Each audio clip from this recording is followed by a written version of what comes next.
ಈ ಜೀವ ನಿನಗಾಗಿ ಭಾಗ 5. ಪಾರ್ಕಿನಲ್ಲಿ ಜಗಳ ಮಾಡಿ ಮನೆಗೆ ಬಂದಾದ ಮೇಲೆ ಐಶ್ವರ್ಯ ತನ್ನ ರೂಮಿನಲ್ಲಿ ಕುಳಿತು ಚಿತ್ರ ಹೇಳಿದ ಮಾತನ್ನು ಮೆಲುಕು ಹಾಕತೊಡಗಿದಳು. ತಾನು ಹೊಡೆದ ವ್ಯಕ್ತಿಯನ್ನು ಒಂದು ಸಲ ನೆನಪು ಮಾಡಿಕೊಂಡಳು. ಚಿತ್ರ ಹೇಳಿದಾಗೆ ನೋಡಕ್ಕೆ ಅವನು ತುಂಬಾನೇ ಸುಂದರವಾಗಿದ್ದ. ಏನ್ ಹೈಟ್ ಒಂದು ಮೋಸ್ಟ್ಲಿ 6 ಅಡಿ ಇರಬೇಕು. ಚಿತ್ರ ಹೇಳಿದಾಗೆ ನನಗೂ ಅವನಿಗೆ ಲಿಂಕ್ ಆಗ್ಬೋದಾ? ಸುಮ್ಮನೆ ಕನ್ಸ್ ಕಾಣ್ಬೇಡ ಐಶು. ಅವನೆಲ್ಲಿ ನಾನೆಲ್ಲಿ? ಅವನು ಅಮಿತಾಬ್ ಬಚ್ಚನ್ ಹೈಟ್ ಇದ್ದಾನೆ. ನಾನು 5 ಅಡಿಗೆ 1 ಪಾಯಿಂಟ್ ಕಮ್ಮಿ ಇದ್ದೀನಿ. ಅವನು ನನ್ನನ್ನು ಕಣ್ಣೆತ್ತಿ ಕೂಡ ನೋಡಕ್ಕಿಲ್ಲ. ದುಡ್ಡಿರುವನ್ ಬೇರೆ. ಮಿಡಲ್ ಕ್ಲಾಸ್ ಅವ್ರ ಜೊತೆ ಮಾತಾಡೋದು ಅಂದ್ರೆ ಅವನಿಗೆ ಅಸಹ್ಯ ಆಗುತ್ತೆ ಅನ್ಸುತ್ತೆ. ನನ್ನನ್ನೇ ಕೊಂಡ್ಕೊಳ್ಳುವಷ್ಟು ದುಡ್ಡಿದೆ ಅಂತ ಹೇಳ್ತಾ ಇದ್ದ. ಸರಿ ಇಲ್ಲ ಅವನು. ಅವನ ಬಗ್ಗೆ ನಾನು ಯೋಚನೆ ಮಾಡಬಾರ್ದು. ಜಗಳ ಆಯಿತು, ಅವನು ಹೋದ, ಅಲ್ಲಿಗೆಲ್ಲ ಮುಗೀತು. ಇನ್ನು ನಾನು ಅವನ ಬಗ್ಗೆ ಯೋಚನೆ ಮಾಡಬಾರ್ದು. ಅವನಿಂದ ನನ್ನ ಮೊಬೈಲ್ ಹೊಡೆದೋಯ್ತು. ಇದನ್ನು ಬೇರೆ ರಿಪೇರ್ ಮಾಡಬೇಕು. ಸುಮ್ಮನೆ ದೊಡ್ಡ ದಂಡ. ಆದರೂ ಅವನು ನನ್ನನ್ನು ಚೋಟ್ ಮೆಣಸಿನ್ಕಾಯಿ ಅಂತ ಕರೆಯಬಾರ್ದಿತ್ತು. ನಾನು ಅಷ್ಟು ಜೋರಿದ್ದೀನಾ? ನನ್ನನ್ನು ಇಷ್ಟರ ತನಕ ಯಾರು ಜೋರಿದ್ದೀನಿ ಅಂತ ಹೇಳಲೇ ಇಲ್ಲ. ಅಂಥದ್ರಲ್ಲಿ ಅವನು ನನಗೆ ಚೋಟ್ ಮೆಣಸಿನ್ಕಾಯಿ ಅಂದ. ನನ್ನನ್ನೇ ಚೋಟ್ ಮೆಣಸಿನ್ಕಾಯಿ ಅನ್ನಕ್ಕೆ ಅವನಿಗೆ ಎಷ್ಟು ಧೈರ್ಯ ಇರಬೇಕು? ಇನ್ನೊಂದ್ಸಲ ಏನಾದರೂ ಸಿಕ್ಕರೆ ಅವನಿಗೆ ಬರೆ ಹಾಕ್ಬಿಡ್ತೀನಿ. ಚೋಟ್ ಮೆಣಸಿನ್ಕಾಯಿ ಎಷ್ಟು ಉರಿ ಅಂತ ಅವನು ಕೂಡ ಗೊತ್ತಾಗ್ಲಿ. ಹೌದು, ನಾನೇಕೆ ಅವನ ಬಗ್ಗೆ ಯೋಚನೆ ಮಾಡ್ತಾ ಇದ್ದೀನಿ? ಅವನ ಬಗ್ಗೆ ಯೋಚನೆ ಮಾಡೋಕ್ಕೆ ಅವನೇ ನನ್ನ ಮಾವನ ಮಗನ? Aishu, control your feelings. ನೀನು ಫೀಲಿಂಗ್ಸನ್ನು ಕಂಟ್ರೋಲ್ ಮಾಡ್ಕೋ. ಅವ್ನು ನಿನ್ನ ಟೈಪ್ ಹುಡುಗ ಅಲ್ಲ. ನಿನಗೆ ಶೋಕಿ ಮಾಡುವವರನ್ನು ಕಂಡ್ರೇನೆ ಆಗಲ್ಲ. ಅವನು ನೋಡಿದ್ರೆ ಫುಲ್ಲು ಶೋಕಿ ಮ್ಯಾನ್. ದುಡ್ಡಿದೆ ಅಂತ ಜಂಬ ಪಡ್ಕೋತಾನೆ. So he is not your type. ಅವ್ನು ನಿನ್ನ ಟೈಪ್ ಅಲ್ಲ. ಈಗ ಮುಚ್ಕೊಂಡು ಮನೇಲಿ ಏನು ಕೆಲಸ ಬಾಕಿ ಇದೆ ಅದನ್ನು ಮಾಡು ಅಂತ ಅಂದುಕೊಳ್ಳುತ್ತಾ ಮನೆ ಕೆಲಸದಲ್ಲಿ ತೊಡಗಿದಳು. ಬೆಳಗಿನ ಜಾವ 6:30 ಸಮಯ. ಚಿತ್ರ ಮನೆ ಹತ್ತಿರ ಬಂದಾಗ ಐಶ್ವರ್ಯ ಅವಳ ಜೊತೆ ವಾಕಿಂಗ್ ಎಂದು ಹೊರಟಳು. ಐಶು, ಮನೆ ಕೆಲಸ ಎಲ್ಲ ಆಯ್ತೇನೆ? ತಿಂಡಿ ಮಾಡೋಕ್ಕೆ ಅಮ್ಮನಿಗೆ ಹೆಲ್ಪ್ ಮಾಡಿ ಬಂದೆ. ಇನ್ನು ಮಿಕ್ಕಿದ ಅಮ್ಮ ನೋಡ್ಕೋತಾರೆ. ನಿನ್ನ ಕೆಲಸ ಎಲ್ಲ ಆಯ್ತಾ? ಹಾಂ, ನಾನು ಮುಗಿಸ್ಕೊಂಡು ಬಂದೆ. ಇನ್ನು ಮಕ್ಕಳು ಇದ್ರೆ ಅತ್ತೆ ಮತ್ತು ಸುಹಾಸ್ ಅವ್ರಿಗೆ ತಿಂಡಿ ಕೊಡ್ತಾರೆ. ಸುಹಾಸ್ನಂತ ಗಂಡ ಪಡೆಯೋಕ್ಕೆ ನೀನು ಪುಣ್ಯ ಮಾಡಿದೆಯಾ? ಬರೀ ಅವನು ಮಾತ್ರ ಅಲ್ಲ ಕಣೆ, ಅತ್ತೆ ಕೂಡ ಒಳ್ಳೆಯವರು. ನನ್ನ ಮಗಳ ಥರ ನೋಡ್ಕೊಳ್ತಾರೆ. ನಿನ್ನನ್ನು ನೋಡ್ತಾ ಇದ್ರೆ ನನಗೂ ಕೂಡ ಮದುವೆ ಮಾಡ್ಕೋಬೇಕು ಅಂತ ಅನ್ನಿಸ್ತಾ ಇದೆ. ಅದು ಏನು ಮಾಡೋದು? ನನ್ನನ್ನು ಮದುವೆ ಮಾಡ್ಕೊಳ್ಳೋಕ್ಕೆ ಯಾರೂ ಮುಂದೆ ಬರ್ತಾ ಇಲ್ವೇ? ಈ ಜನ್ಮದಲ್ಲಿ ನನಗೆ ಮದುವೆ ಆಗುತ್ತೋ ಇಲ್ವೋ ಅದು ಕೂಡ ಗೊತ್ತಿಲ್ಲ.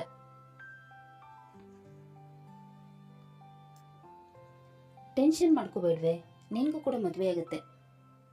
ನಿನ್ನನ್ನು ಪ್ರೀತಿ ಮಾಡಿ ಹುಡುಗನೇ ಸಿಗ್ತಾನೆ. ಅದು ಯಾವಾಗ ಸಿಗ್ತಾನೋ ಏನೋ. ಹೌದು ಐಶು, ನೀನು ಮದುವೆ ಆಗೋ ಹುಡುಗ ಹೇಗಿರ್ಬೇಕು?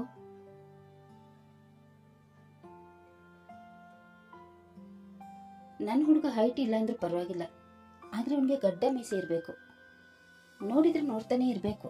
ಆ ಥರ ಟ್ರಿಮ್ ಆಗಿ ಗಡ್ಡ ಮೀಸೆ ಬಿಡಬೇಕು. ನೋಡೋಕ್ಕೆ ಹ್ಯಾಂಡ್ಸಮ್ ಆಗಿಲ್ಲ ಅಂದ್ರೂ ಪರವಾಗಿಲ್ಲ, ಆದರೆ ಅವನ ಮನಸ್ಸು ಮಾತ್ರ ಚೆನ್ನಾಗಿರಬೇಕು. ಪ್ರೀತಿ ಮಾಡುವಾಗ ಕಂಜೂಸ್ ಮಾಡಬಾರ್ದು.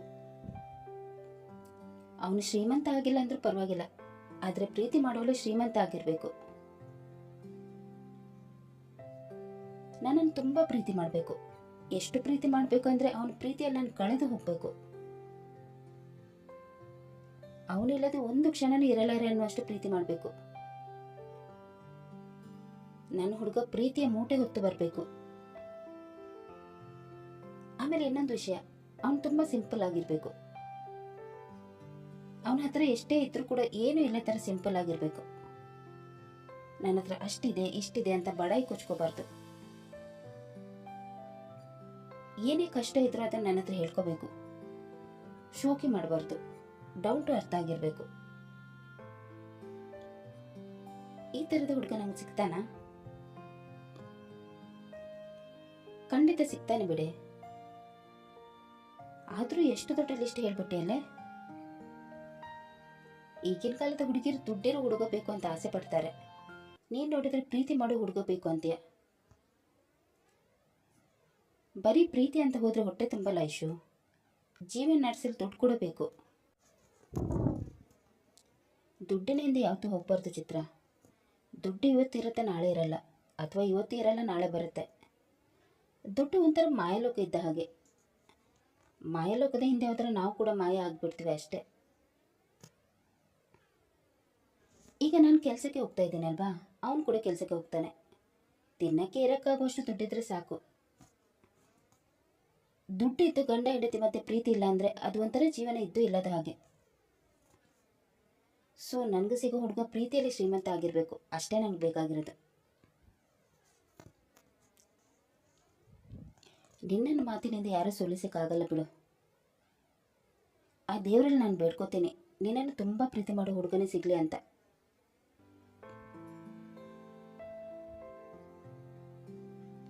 ನೀನು ಹೇಳಿದ ಹಾಗೇನಾಗಲಿ ಅಂತ ಅವಳು ಹೇಳುವಷ್ಟರಲ್ಲಿ ಅವರು ಆಗಲೇ ಪಾರ್ಕಿಗೆ 2 ರೌಂಡ್ ಬಂದಿದ್ದರು. ಪಾರ್ಕಿಗೆ ರೌಂಡ್ ಹೊಡೆಯುತ್ತಿದ್ದಾಗ ಚಿತ್ರಳ ದೃಷ್ಟಿ ಅಭಿಯ ಮೇಲೆ ಬಿತ್ತು. ಐಶು, ಅಲ್ಲೋಡು, ನಿನ್ನೆ ನೀನು ಅವ್ರಿಗೇನು ಹೊಡ್ತಿದ್ದಲ್ವಾ ಅಂತ ಅವಳು ಹೇಳಿದಾಗ ಐಶ್ವರ್ಯ ಅವರ ಕಡೆ ನೋಡಿದಳು. ಇವರೇನಿಲ್ಲಿ? ನಾನು ನಿಂಗೆ ನಿನ್ನೆನೇ ಹೇಳಿದ್ದೆ ಹುಡುಗರು ಸರಿ ಇರಲ್ಲ ಅಂತ. ನೀನು ನನ್ನ ಮಾತನ್ನು ತಲೆಗೇನೆ ಹಾಕ್ಕೊಂಡಿಲ್ಲ. ಈಗ ನೋಡು, ನಮ್ಮನ್ನೇ ಫಾಲೋ ಮಾಡ್ಕೊಂಡು ಬಂದಿದ್ದಾರೆ. ಅವ್ರು ನಮಗೆ ಏನಾದರೂ ಮಾಡುವಷ್ಟರಲ್ಲಿ ನಾವು ಇಲ್ಲಿಂದ ಹೋಗೋಣ ಅಂತ ಅವಳು ಗಾಬರಿಯಿಂದ ಹೇಳಿದಾಗ ಐಶು ಅವಳನ್ನು ಸಮಾಧಾನ ಮಾಡತೊಡಗಿದಳು. ಯಾಕೆ ಟೆನ್ಷನ್ ಮಾಡ್ಕೋತಾ ಇದೆಯಾ ಚಿತ್ರ? ಇದು ಪಬ್ಲಿಕ್ ಪ್ಲೇಸ್, ಅವ್ರು ನಮ್ಗೆ ಏನು ಮಾಡೋಕ್ಕಾಗಲ್ಲ. ಸುಮ್ಮನೆ ಟೆನ್ಷನ್ ಮಾಡ್ಕೊಳ್ತೆ ನನ್ನ ಜೊತೆ ಬಾ. ಅವ್ರು ಏನಾದರೂ ಮಾಡಿದ್ರೆ ನಾನಿದ್ದೀನಿ, ನಾನು ಅವ್ರನ್ನ ನೋಡ್ಕೋತೀನಿ. ನೀನು ಸುಮ್ಮನೆ ಗಾಬರಿ ಪಡ್ಕೊಂಡು ನನ್ನನ್ನು ಕೂಡ ಗಾಬರಿ ಪಡಿಸ್ತಾ ಇದೆಯಾ. ಬಾ ನನ್ನ ಜೊತೆ, ಅದೇನು ಮಾಡ್ತಾರೋ ನಾನು ನೋಡ್ಕೋತೀನಿ ಅಂತ ಹೇಳಿ ಅವಳಿಗೆ ಧೈರ್ಯ ತುಂಬಿದಳು. ರಿಷಿ ಮತ್ತು ಅಭಿ ಅವರ ಹಿಂದೆನೇ ಬರುತ್ತಿದ್ದರು. ಅವರು ಹತ್ತಿರ ಬರುತ್ತಿದ್ದಂತೆ ಐಶ್ವರ್ಯಳ ಎದೆ ಬಡಿತ ಜೋರಾಗತೊಡಗಿತು. ಅಯ್ಯೋ, ಇವ್ರು ನಮ್ಮ ಹಿಂದೆನೇ ಬರ್ತಾ ಇದ್ದಾರೆ. ಏನಾದರೂ ಮಾಡಿದ್ರೆ ಏನು ಮಾಡೋದು? ಇವಳಿಗೇನೋ ಧೈರ್ಯ ತುಂಬಿಟ್ಟೆ, ಆದರೆ ನನಗೆ ಧೈರ್ಯ ತುಂಬೋರು ಯಾರು? ಅಯ್ಯೋ ದೇವ್ರೆ, ತುಂಬಾ ಭಯ ಆಗ್ತಾ ಇದೆ. ಈಗ ಏನು ಮಾಡೋದು? ಜೋರಾಗಿ ಕಿರಿಸ್ಕೊಂಡ್ಬಿಟ್ಲಾ? ಬೇಡ ಬೇಡ, ಆ ಥರ ಏನಾದರೂ ಮಾಡಿದರೆ ನಾನು ಹೆದರ್ಪುಕ್ಲಿ ಅಂತ ಇವ್ರಿಗೆ ಗೊತ್ತಾಗ್ಬಿಡುತ್ತೆ. ಅದೇನೂ ಆಗುತ್ತೋ ಆಗಲಿ, ಇವ್ರನ್ನ ಮಾತ್ರ ನಾನು ಎದುರಿಸ್ತೀನಿ. ಈಗ ಏನು ಮಾಡೋದು? ಏನಾದರೂ ಮಾಡಲೇಬೇಕು ಅಂತ ಮನಸ್ಸಿನಲ್ಲಿ ಅಂದುಕೊಂಡ ಅವಳು ಕೂದಲಿಗೆ ಹಾಕಿದ್ದ ಪಿನ್ನನ್ನು ತೆಗೆದು ಇದ್ದು ಬಂದ ಧೈರ್ಯವನ್ನೆಲ್ಲ ತುಂಬಿಕೊಂಡು ಒಂದೇ ಸಮನೆ ಹಿಂತಿರುಗಿ ಜೋರಾಗಿ ಕೂಗಿದ್ದ ಅಭಿಗೆ ಚುಚ್ಚಲು ಮುಂದಾದಳು. ಅವಳ ವರ್ತನೆ ನೋಡಿ ಗಾಬರಿಕೊಂಡ ಅಭಿ ಕೈಯನ್ನು ಅಡ್ಡ ಹಿಡಿದನು. ಅಭಿ ಗಾಬರಿಗೊಂಡಿದ್ದನ್ನು ನೋಡಿ ಅವಳಿಗೆ ಯಾಕೋ ಚುಚ್ಚಲು ಮನಸ್ಸಾಗಲಿಲ್ಲ. ಆದರೂ ಸುಮ್ಮನಿರದೆ ಅವರಿಬ್ಬರಿಗೆ ಬಯ್ಯತೊಡಗಿದಳು. ಏ, ಯಾಕೆ? ಹೆಂಗಾಯ್ತು ಮೈಗೆ? ನಿನ್ನೆ ಕೊಟ್ಟು ಸಾಕಾಗಿಲ್ವಾ? ಇವತ್ತು ಪುನಃ ಬೇಕಾ? ಹೆಣ್ಮಕ್ಳು ಒಂಟಿಯಾಗಿ ಸಿಕ್ಕಿದ್ರೆ ಏನು ಬೇಕಾದ್ರೂ ಮಾಡ್ಬೋದಂತ ಅಂದ್ಕೊಂಡಿದ್ದೀರಾ? ನಿಮ್ಮಂಥವರಿಂದಲೇ ಹೆಣ್ಮಕ್ಳಿಗೆ ಸೇಫ್ಟಿ ಇಲ್ಲದಿರೋದು ಅಂತ ಅವಳು ಜೋರಾಗಿ ಕಿರುಚುತ್ತಾ ಹೇಳುತ್ತಿದ್ದಾಗ ಅಭಿ ಬಡೆ ಬಡಿಸುತ್ತಾ, ನೋಡಿ ಇವ್ರೆ, ನಾವು ಅಂಥವರಲ್ಲ, ನೀವು ನಮ್ಮನ್ನು ತಪ್ಪು ತಿಳ್ಕೊಂಡಿದ್ದೀರಾ. ತಪ್ಪು ತಿಳಿದೇನೋ ಬಂತು?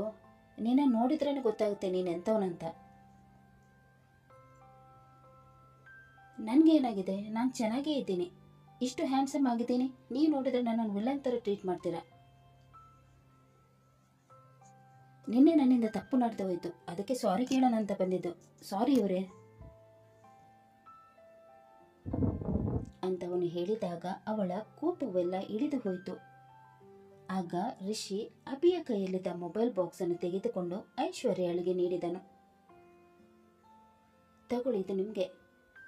ನಮ್ಮಿಂದ ನಿಮ್ಮ ಮೊಬೈಲ್ ಒಡೆದು ಹೋಗಿತ್ತಲ್ವಾ, ಅದಕ್ಕೆ ಹೊಸ ಮೊಬೈಲ್ ತಂದು ನಿಮಗೆ ಕೊಡ್ತಾ ಇದ್ದೀವಿ, ತಗೊಳ್ಳಿ. ಇದನ್ನು ನೋಡಿ ಕೋಪಗೊಂಡ ಐಶ್ವರ್ಯ,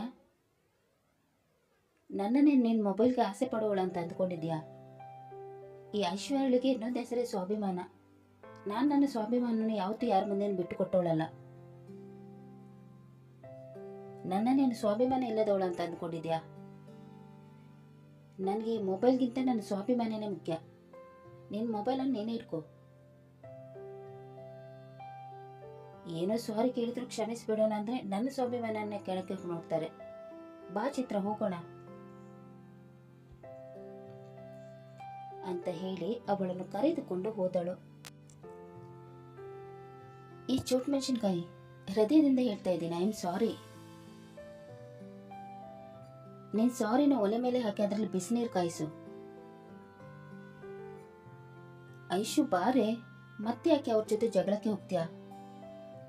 ಅವರೇ ಬಂದು ಸಾರಿ ಕೇಳ್ತಾ ಇದ್ದಾರೆ ಅಲ್ವಾ, ಮತ್ತೆ ಯಾಕೆ ಕಾಲ್ ಕೆರೆದು ಜಗಳಕ್ಕೆ ಹೋಗ್ತೀಯಾ?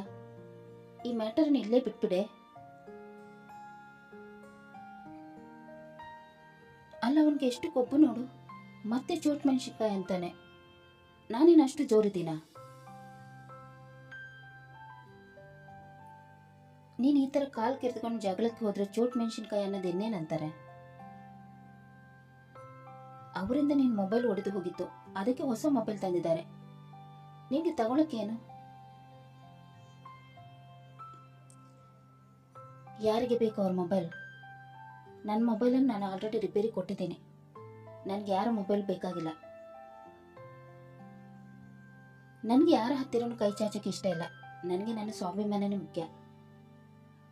ನಾನು ದುಡಿದು ನನ್ನ ದುಡ್ಡಲ್ಲಿ ತಗೋತೀನಿ. ಇನ್ನೊಬ್ಬರ ವಸ್ತುಗೆ ಕೈ ಚಾಚೋಳಲ್ಲ ನಾನು. ನೀನು ನಿನ್ನ ಸ್ವಾಭಿಮಾನನು ಬದುಕಕ್ಕೆ ಕಷ್ಟ ಇದೆ ಕಣೆ. ಕಷ್ಟ ಇದ್ರೂ ಪರವಾಗಿಲ್ಲ, ಆದರೆ ನಾನು ನನ್ನ ಸ್ವಾಭಿಮಾನನ ಬಿಟ್ಕೊಡಲ್ಲ. ಶೋಕಿ ಮಾಡುವವರು, ದುಡ್ಡಿನ ದರ್ಪ ತೋರಿಸುವವರನ್ನು ಕಂಡ್ರೆ ನನಗೆ ಮೊದಲೇ ಆಗಿ ಬರಲ್ಲ.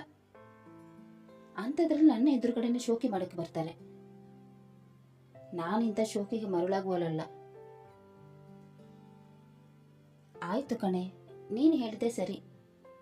ವಾಕ್ ಮಾಡಿದ್ದು ಸಾಕು, ಈಗ ಮನೆಗೆ ಹೋಗೋಣ ಅಂತ ಹೇಳಿ ಅವಳನ್ನು ಮನೆಗೆ ಕರೆದುಕೊಂಡು ಹೋದಳು. ನನ್ನ ಪ್ರೀತಿಯ ಓದುಗರಲ್ಲಿ ವಿನಂತಿ, ನಾವು ಇನ್ನೊಂದು ಹೊಸ ಹಿಂದಿ ಚಾನಲನ್ನು ಶುರು ಮಾಡಿದ್ವಿ. ಈ ಚಾನಲನ್ನು ಹೇಗೆ ಸಪೋರ್ಟ್ ಮಾಡಿದಿರೋ ಹಾಗೆ ಆ ಚಾನಲನ್ನು ಕೂಡ ಸಬ್ಸ್ಕ್ರೈಬ್ ಮಾಡಿ ಸಪೋರ್ಟ್ ಮಾಡಬೇಕಾಗಿ ನಿಮ್ಮೆಲ್ಲರನ್ನು ವಿನಂತಿಸ್ತಾ ಇದ್ದೀನಿ. ಲಿಂಕನ್ನು ಡಿಸ್ಕ್ರಿಪ್ಷನ್ ಬಾಕ್ಸಲ್ಲಿ ಹಾಕಿದ್ದೀನಿ, ಅಲ್ಲಿ ಹೋಗಿ ಚಾನಲನ್ನು ಸಬ್ಸ್ಕ್ರೈಬ್ ಮಾಡಬೇಕಾಗಿ ನಿಮ್ಮೆಲ್ಲರನ್ನು ವಿನಂತಿ. ಚಾನಲ್ ಹೆಸರು ಐರಾ ವಾಯ್ಸ್ ಹಿಂದಿ ಸ್ಟೋರೀಸ್. ಕತೆ ಮುಂದುವರಿಯುವುದು. ಅಭಿ ಐಶ್ವರ್ಯಳ ಮನವೊಲಿಸಲು ಸಫಲನಾಗುತ್ತಾನೋ ಇಲ್ಲವೋ ಅನ್ನೋದನ್ನು ತಿಳಿಯಲು ಮುಂದಿನ ಸಂಚಿಕೆಗಾಗಿ ಕಾಯೋಣ. ಅಲ್ಲಿ ತನಕ ಈ ಕತೆ ನಿಮಗೆ ಇಷ್ಟವಾದಲ್ಲಿ ಲೈಕ್ ಮಾಡಿ, ಶೇರ್ ಮಾಡಿ ಮತ್ತು ಸಬ್ಸ್ಕ್ರೈಬ್ ಮಾಡೋದನ್ನು ಮಾತ್ರ ಮರಿಬೇಡಿ. ಹಾಗೆ ಕತೆ ಹೇಗಿದೆ ಅಂತ ಕಮೆಂಟ್ ಬಾಕ್ಸಲ್ಲಿ ತಿಳಿಸಿ. ಧನ್ಯವಾದಗಳು.